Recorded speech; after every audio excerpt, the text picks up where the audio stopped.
Hello बच्चों, let's read the question and the question says select the incorrect statement. तो हमें क्या बताना है, इनमें से इनकरेक्ट स्टेटमेंट बताना है, कौन सा जो है इनकरेक्ट स्टेटमेंट होने वाला है। तो यहाँ पर अगर हम की कंसेप्ट की बात करेंगे तो यहाँ पर की कंसेप्ट लगेगा पीरियोडिक प्रॉपर्टीज का, पीरियोडिक प्रॉपर्टीज का। तो अभी पहले वाले केस में देखेंगे तो उसमें कहा गया है कि P orbital can accommodate maximum 6 electron. So that is true, because अगर हम पी ऑर्बिटल को देखेंगे तो पी ऑर्बिटल में कितने होते हैं, 3 ऐसे होता है। तो इसका जो होता है -1 0 +1, ठीक है, ये होता है हमारा एल, यानी एम एल वैल्यूज है -1 0 +1 फॉर मैग्नेटिक क्वांटम नंबर उसे कहते हैं। तो इसमें कितने, एक इसमें 2 इलेक्ट्रॉन बैठ सकते हैं। तो इसमें अगर हम 2 इलेक्ट्रॉन बैठा देंगे, इसमें 2 बैठा देंगे, इसमें 2 बैठा देंगे, तो टोटल कितने हो जाएंगे, 1 2 3 4 5 6।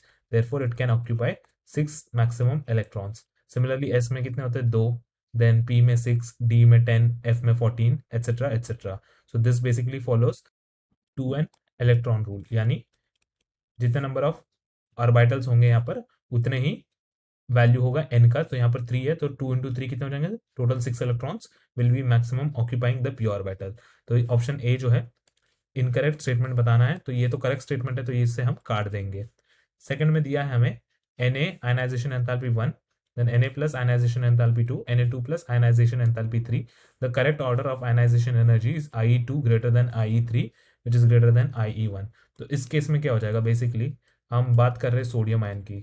तो सोडियम का जो एटॉमिक नंबर होता है वो लेता है 11, यानी 1s2 2s2 2p6 and 3s1। तो जो पहला इलेक्ट्रॉन निकालना वो काफ़ी ज़्यादा इजी हो जाता है, क्योंकि यहाँ पे ये एक इलेक्ट्रॉन निकालने पे ये स्टेबल इनर्ट गैस कन्फिग्रेशन बन जाएगा नियॉन का, इसीलिए easier to remove one electron. So IE1 is going to be less. Definitely it is going to be the less. Then what will happen? अगर हम सेकेंड आयनाइजेशन एनर्जी की बात करेंगे वो काफ़ी ज़्यादा बड़ा होने वाला है। IE2 will be very much high. Why? Because यहाँ पे क्या स्टेबल इलेक्ट्रॉनिक कन्फिग्रेशन मिल चुका है हमें, तो यहाँ से स्टेबल इलेक्ट्रॉनिक कन्फिग्रेशन मिलने के कारण एक और इलेक्ट्रॉन निकालना क्या हो जाएगा, बहुत ही ज़्यादा मुश्किल हो जाएगा।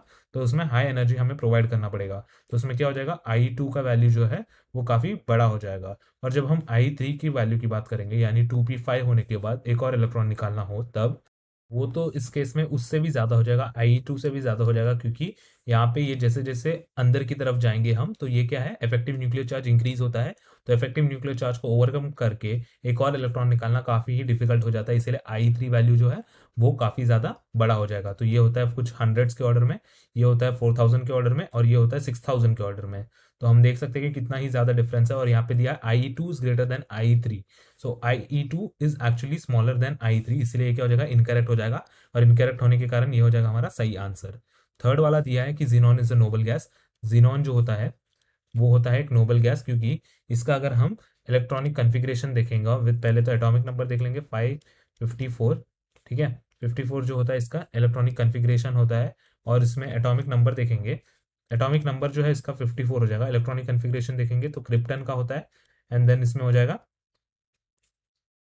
5s2 5p6।